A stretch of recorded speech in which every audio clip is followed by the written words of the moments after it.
안녕하세요. 미니북스의 곽정민입니다. 오늘은 사춘기 부모 수업이라는 책을 조금 전달해 드리고자 해요.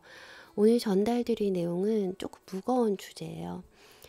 청소년기에 겪을 수 있는 자해와 자살에 대해서 얘기를 나눠볼까 해요.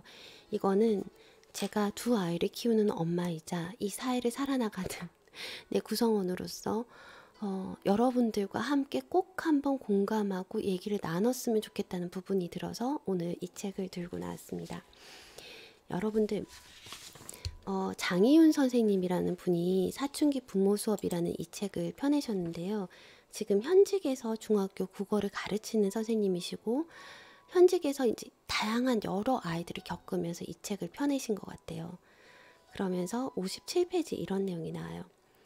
2016년의 통계에 따르면 9세에서 24세 사이의 청소년 사망 원인의 1위가 고의적인 자해와 자살 때문이다 라고 나와 있어요. 이제 자해나 자살은 특정 아이들의 문제가 아니라 범사회적인 문제로 볼 수 있다. 청소년 자해를 막아달라는 국민 청원도 등장했다라고 하고 있어요.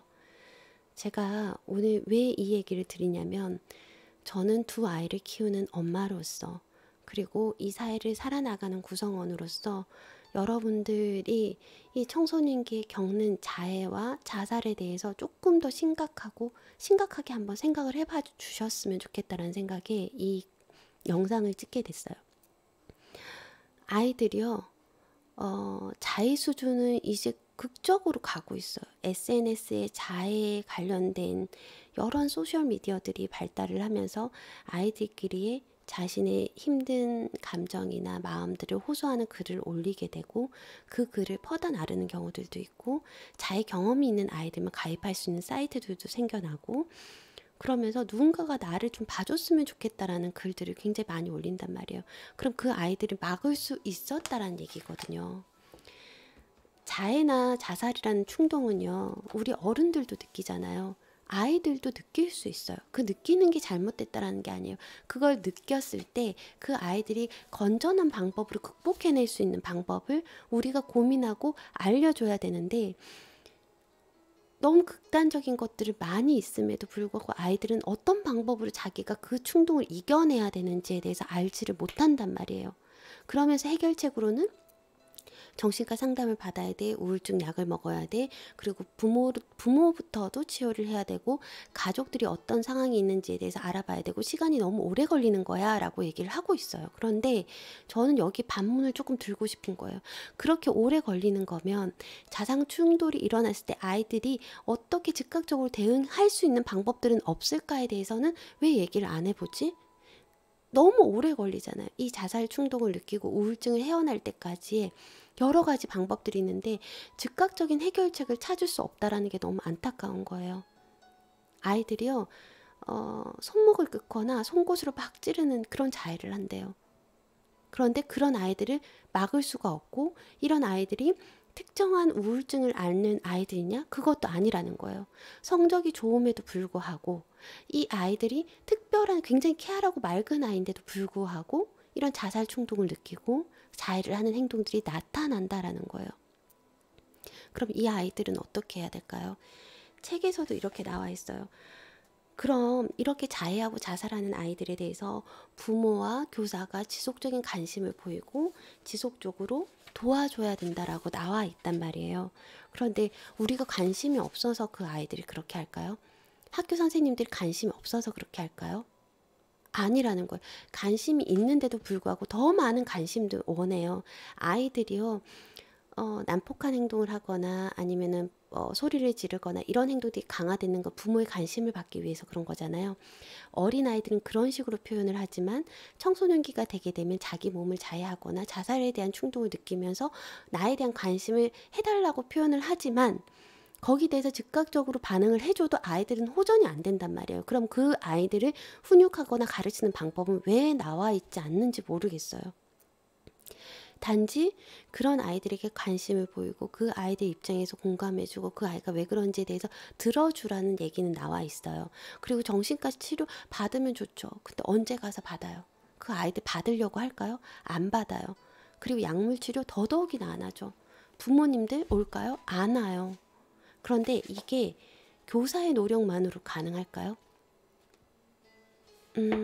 손뼉도 마주쳐야지 더 많은 시너지 효과가 낼 수 있듯이 교사들이 그런 아이들을 봤을 때 그 아이들이 지도 코치하기 위해서 어떤 말을 하거나 관심을 가지거나 이러면요. 요즘 아이들 어떻게 되냐면요. 선생님 관심 끄세요. 신경 끄세요. 라고 얘기를 해요. 그리고 우리 강아지 뭐 어쩌저쩌 이렇게 얘기하잖아요. 저 강아지 아닌데요? 이렇게 얘기하는 게 아이들이에요. 반항심을 가지고 곱지 않은 정말 민망스러울 정도의 말을 던지는 것들이 그 아이들이란 말이에요. 그 아이들 어떻게 변화시킬 것인가? 선생님이 아무리 얘기를 해도 안 되는 아이, 부모도 포기한 아이, 선생님이 치료 가능할까요? 불가능하단 말이에요. 그 부모들도 노력 안 해봤겠어요? 부모들도 피눈물 흘리면서 우리 아이가 이러지 않았어요. 우리 아이들 이런 아이가 아니었는데 어떻게 해야 될지 모르겠어요. 너네들은 눈물 흘리겠지만 부모들은 정말 피눈물 흘리면서 고통스럽거든요. 그 아이들 어떻게 이겨내고 견뎌내야 될지. 그런데 거기에 대한 해결책이 이 책에서 찾았어요, 제가. 네. 이 아이들이 손목을 끄고 송곳으로 이렇게 막 찍으면서 자해를 하는 아이들이 관심을 끌기 위해서 하는 행동들 맞아요. 나 이러니까 힘드니까 한 번만 들여봐줘. 자해를 하는 아이들과 자살을 하는 아이들의 행동은 다르대요. 자살은 어떤 충동에 의해서 바로 자신의 목숨을 끊어버리는 거지만 자해는 자살할 의향이 없어요. 자살을 하고 싶은 게 아니라 관심을 받고 싶은 거거든요. 그래서 SNS나 이런 것들로 인해서 자신이 힘들다라는 걸 호소하고 있단 말이에요. 그런 아이들에게 어떻게 할 방법은 없을까? 저는 이거를 보는 순간 이 방법을 쓰면 되겠구나. 아이들이 과시하고 싶은 욕구가 있구나. 내가 지금 이렇게 힘들어라는 걸 과시를 하고 싶구나. 그리고 여러 가지 상황들이 복합적으로 일어나서 자해를 하는 아이들이기 때문에 이 아이들한테 상담을 받아라? 가능할까요? 불가능해요. 그리고 약물치료 불가능해요. 가족 상담 불가능해요. 가족이 치부를 드러내야 될 수도 있기 때문에 불가능한 경우들이 너무 많아요. 근데 이 세 가지가 정석이잖아요. 이 세 가지로 해결이 가능할까요? 그래서 저는 현실적인 방법을 한번 생각해 봤어요. 여기서 우선은 책에서도 이렇게 적혀 있어요. 59페이지에 상담과 정신과 전문의들은 입을 모아 자해를 막기는 어렵다라고 말을 한다고 해요. 자해를 하지 말라고 금지할 경우에 오히려 자해를 해서 더 큰 욕망을 불러 일으키는 가능성이 높다라고 보는 거죠. 이보다 자해를 하는 청소년의 내면을 지속적으로 살펴주고 자해를 하게 된 배경을 이해하고 공감하는 게 더 도움이 된다라고 해요. 이 말은 맞아요. 그런데 이 아이들이 즉각적으로 상담을 가지 않는다면 그건 어떻게 해야 될까? 이렇게 얘기하고 있어요. 그리고 자신의 감정을 자해가 아닌 다른 표현 수단을 통해 표출할 수 있도록 유도해 줘야 된다는 거예요. 다른 방법으로 표출할 수 있도록. 어린 아이들은 땡깡을 쓰거나 소리를 지르거나 아니면은 뭐 이렇게 들러눕는다든지 이런 방법들로 울거나 아니 물거나 이런 방법들로 자신의 의견을 표현을 하잖아요. 청소년 아이들이 물 수는 없잖아요. 그리고 땡깡을 부릴 수도 없잖아요. 그들이 하는 표현 방식이 자해인 거예요. 표현 방법이요. 그 표현 방법을 다르게 할 수 있는 방법을 알려줄 수 있다면 아이들의 자해와 자살률을 조금이라도 낮출 수 있지 않을까라는 생각이 들었어요.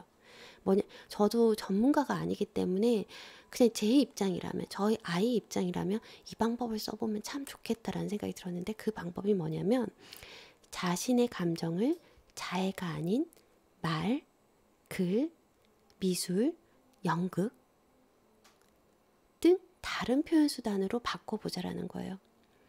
혹시 정말 자해를 하거나 뭐 이런 아이들이 있다면 판소리를 한번 배워서 소리를 정말 꽥꽥 지르게 해본다든지 아니면 자신의 감정을 정말 일일이 종이에 적게 해본다든지 아니면 미술 치료로 미술의 그림을 정말 미친 듯이 그리게 해본다든지 이 아이들 자해하고 자살하는 아이들이요 성적이 중요한 게 아니에요. 당장에 그것보다 자신이 바로 설 수 있는 자존감을 세워주고 그 아이들이 마음을 다스리는 능력을 키워줘야 된다는 거예요.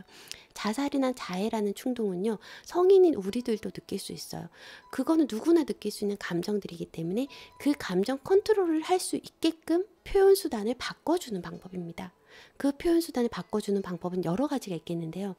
말로 친구들하고 수다 떨 수도 있어요. 친구들하고 못한다면 수다 떨 상대를 만들어주면 돼요. 나에 대해서 모르는 제3자에게 수다를 떨 수 있게끔 만들어주거나, 아니면 그림을 미친 듯이 그리게끔 해주던가, 아니면 블럭을 쌓게 해주던지, 아니면은 뭐 노래를 부르게 한다든지. 저는 국악이나 아니면은 이런 것들을 해보는 것도 굉장히 좋은 방법 중, 스트레스를 푸는 방법 중에 하나인 것 같아요. 그래서 그 아이들이 표현할 수 있는 방법을 조금 다양하게 해주면 그 아이들이 이런 극단적으로 하는 방법들을 피할 수 있지 않을까라는 생각이 들었어요. 이 작가도 그랬대요. 이제 장녀로 태어나서 이제 자라오다 보니까 자신의 감정에 대해서 표현하는 것들이 너무 소극적이었기 때문에 대학교에 들어가는 순간 대학교에서 스트레스, 공부에 대한 스트레스, 학업에 대한 스트레스, 그다음 취업에 대한 스트레스를 피어싱을 했다라고요. 피어싱이 귀에 한 9군데를 피어싱을 했다라고 그러거든요. 그러면서 이것도 자해의 하나의 일종이었겠구나 라고 얘기를 하고 계어요. 그러니까 그 자해의 형태는 너무나 다양한데 그 표현 방법을 달리 해보는 거예요. 표현 방법. 아이들에게 다른 방법으로 뭐가 있을까를, 얘가 좋아하는 게 뭐가 있을까를 보시고, 얘가 그림을 그리는 걸 좋아해? 아니면 음악 듣는 걸 좋아해? 아니면은 뭐 노래 부르는 걸 좋아해? 아니면 말하는 걸 좋아해? 아니면은 뭐 먹는 걸 좋아해? 이런 것들로요. 다르게 표현할 수 있는 방법들을 배워보면 그 시기가 넘어가고 전두엽이 발달하고 아이 스스로 감정을 조절할 때가 되면 그거를 충분히 아이들 힘으로 극복해낼 수 있거든요. 그 방법에 대해서 부모님과 교사들이 조금만 더 고민을 해보면 어떨까라는 생각이 들었어요. 네. 그러면서 이제 여기는 이렇게 나와 있어요. 자해를 하는 아이들의 경우 과거의 나처럼 속마음을 표현하는 데 익숙하지 않은 아이들일 가능성이 높다. 그리고 자신이 얼마나 사랑스러운 존재인지를 모르는 경우들이 많다라는 거죠. 주변에 이러한 청소년들이 있다면 감정을 표출해서 괜찮다고 토닥여주며 넌 충분히 사랑스러운 존재야. 넌 충분히 사랑스러운 존재야. 서연아, 민서야, 넌 충분히 사랑스러운 존재야. 너희들이 없다면 엄마도 아무런 가치가 없단다 라고 알려주세요. 아이들이 자살을 하는 경우가 왕따, 폭력, 성적 비판 등 특정 사건을 겪은 아이들은 엄청난 죄책감과 절망감을 갖게 되고 자신의 삶이 이미 끝났다는 비합리적인 사고에 이르게 된다. 극단의 우울과 불안으로 오로지 자살 외에는 선택의 여지가 없다라고 느낀다라고 얘기를 하고 있어요.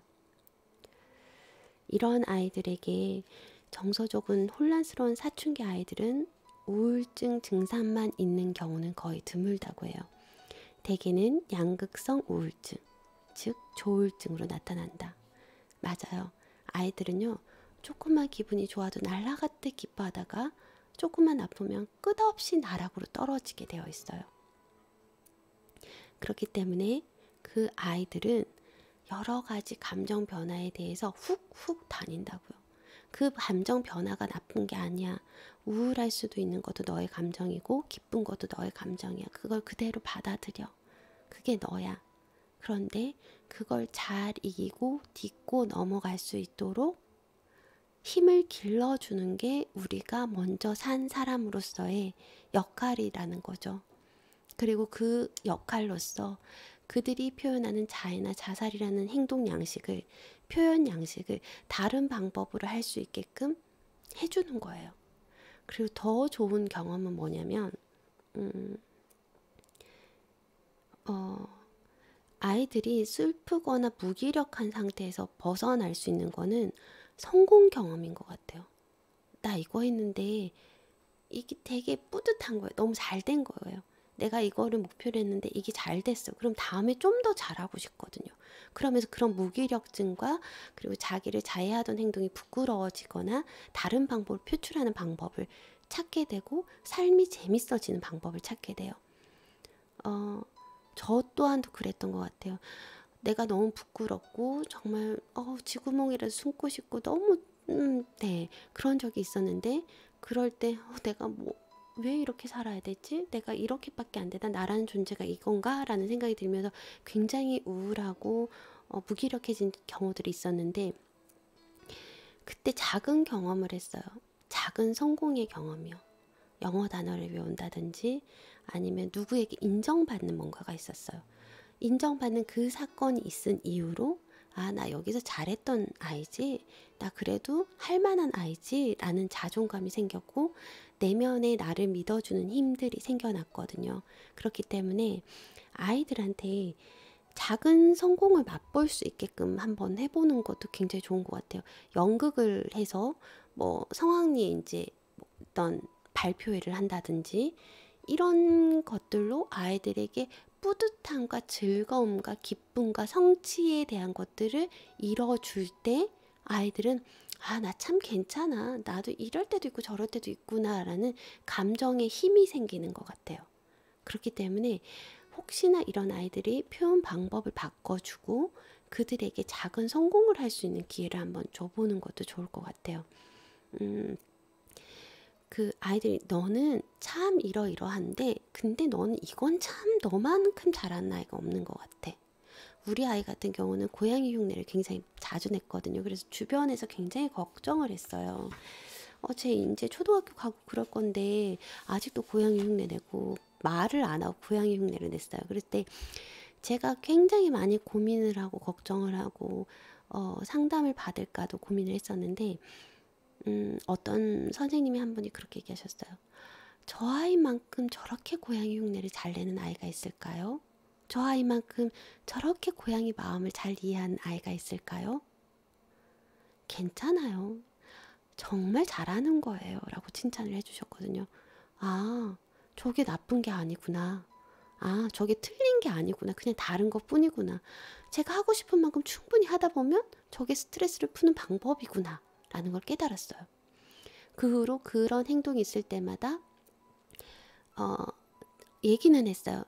서연아, 이 방법 말고 우리가 네가 표현하고 싶거나 얘기하고 싶은 게 있다면 말로 표현해보면 어떻겠니? 너가 이렇게 말하면 그 사람이 더 잘할 것 같아. 너가 이렇게 행동하면 저 아이들은 네가 어떤 감정인지 모를 것 같아. 이렇게 말로 표현해보자. 난 너가 이런 행동하기 싫어. 나 옆에 오는 거 싫어. 라고 얘기를 한다든지 아니면 나랑 같이 놀아줄래? 라고 말로 하든지 그런 방법을 써보라 그랬었거든요. 청소년기 아이들은 입을 닫잖아요. 그런 아이들에게 주변에서 아무리 이렇게 얘기를 해도 잘 동화되거나 하지는 않을 거예요. 그렇지만 그 아이들에게 표현하는 방법이 있게 있다고 쓱 한번 밀어 넣어 보세요. 그러면 그 아이들이 끼적끼적 그림을 그릴 수도 있고요. 아니면 유튜브를 보면서 뭔가의 마음을 통하는 사람들을 볼 수도 있고요. 정말 실제로 자기가 좋아하는 연예인이 있었는데 그 연예인이 너가 공부를 열심히 해야지 나랑 만날 수 있어 라고 하는 바람에 공부를 정말 열심히 했다라는 경우들이 있거든요. 그렇기 때문에 표현의 방법 그리고 작은 성취를 할 수 있어서 내가 정말 괜찮은 사람이야 라고 느낄 수 있는 그런 방법들을 한 번씩 부모와 그 다음 교사들이 찾아주는 것도 좋은 방법일 것 같습니다. 얼마 전에 스카이캐슬 되게 성황리에 마무리됐잖아요. 스카이캐슬이 우리 사회에 미치는 화두거리가 굉장히 많았어요. 그러면서 김미경 강사님이 이렇게 얘기를 해주셨어요. 저도 얼마 전에 그거 보고 되게 뭉클했었거든요. 근데 제일 인상에 남았던 거는 뭐냐면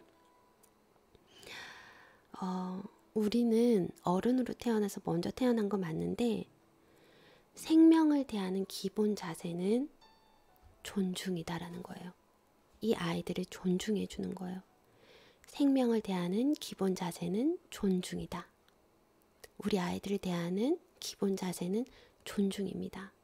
아이들이 다를 수 있다라는 걸 인정해 주시고 그들이 가진 재능이 다르다는 것도 인정해 주셔야 됩니다.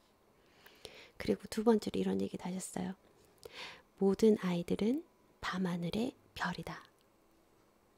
밤하늘의 별은 1, 2, 3등이 없다. 각자 자리를 잡고 빛나면 그게 빛이다 라고 얘기를 하셨어요. 너무 명언이었어요. 잊혀지지가 않아요. 제가 새벽에 일어나서 잠깐 이제 이어폰을 꽂고 강연을 듣고 있는데 그 얘기를 하시더라고요. 모든 아이들은 밤하늘의 별이다. 밤하늘의 별은 1등, 2등, 3등 순서가 없다. 각자 자리를 잡고 그 자리에서 빛나면 그게 빛이고 별이다 라고 얘기를 하더라고요. 우리 아이들은 각자의 생명을 가진 존재이고 존중받아야 되는 존재이며 그 아이들 또한 각자의 자리에서 빛나고 있다는 걸 인정해 주시면 아이들도 곧 돌아오게 될 것입니다. 우리가 자살이라든지 자해라든지 충동을 느끼는 거는 성인이 된 다음에도 느낄 수 있는 이런 감정들이에요. 이런 감정들을 아이들에게 느끼지 말라라고 할 수는 없어요. 그렇다면 이 감정을 극복할 수 있는 방법은 무엇인가? 얘가 다른 방법으로 표현할 수 있는 방법은 없을까? 얘가 다르게 어떤 자기가 정말 괜찮다라는 존재로 여길 수 있는 방법은 없을까를 고민을 해보시면 답이 나올 것 같아요. 너무 멋지죠? 모든 아이들은 밤하늘의 별이다. 밤하늘의 별은 1, 2, 3등이 없다. 각자 자리 잡고 빛나면 그게 빛이고 별이다. 각자 자리 잡고 빛나면 그게 빛이고 별이 된다라고 얘기를 하고 있어요. 생명은 생명 자체로 존중받아야 하는 존재입니다. 여러분들이 우리 사회의 모든 아이들이 바르게 자라고 극단적인 선택을 하지 않을 수 있도록 도와주는 게 어른으로서의 도리라고 보여집니다. 제가 오늘은 여기까지 남기고요. 여러분들이 오늘 하루 누군가 청소년들을 대할 일이 있다면 그 아이들을 별 보듯이 해보세요. 각자 자리를 잡고 그 자리에서 빛나는 존재로 자라게 하면 됩니다. 별은 1, 2, 3등이 없습니다. 각자 자리에서 빛나시기 바랍니다. 여러분, 성인인 여러분들도 혹시나 우울하거나 너무 힘든 상황이 있다면 빨리 덧붙이지 마시고요. 빨리 훌훌 터시고 제자리로 돌아오셔서 크게 한숨 한번 쉬세요. 크게 한숨 한번 쉬시고 제자리로 돌아와서 나는 각자 자리에서 빛나는 별이다. 나만이 잘할 수 있는 뭔가가 있을 거야. 나는 잘할 수 있어. 라고 생각하시기 바랍니다. 네, 오늘은 여기까지 남길게요. 좋았으면 좋아요, 구독 버튼 꼭 부탁드리고요. 마지막으로 또 하나만 더 남길게요. 여러 가지 댓글들이 많이 남겨지긴 하는데요. 저는 같이 성장하고 싶거든요. 여러분들과 같이 성장하고 싶지. 제가 뭐 이런 배경음악이라든지 아니면은 외모라든지 이런 것들로 칭찬받는 것보다요. 여러분들, 미니북스님께서 알려주신 그런 내용들이 저에게 큰 힘이 되고 도움이 되었습니다. 라는 글을 볼 때 더 많은 힘이 나요. 그렇기 때문에 여러분들도 꼭 도움이 되셨으면 좋겠어요. 저도 완벽한 사람이 아니고 하나의 책을 읽는 독자거든요. 독자면서 제가 느낀 감정, 내가 느끼는 어떤 여러 가지 것들을 제 나름대로 해석해서 전달해 드리고 이 전달로 야금야금 먹으시고 같이 성장하셨으면 좋겠습니다. 감사하고요. 오늘도 행복 선택이세요. 반짝반짝 빛나는 별이 되십시오. 감사합니다. 안녕히 계세요.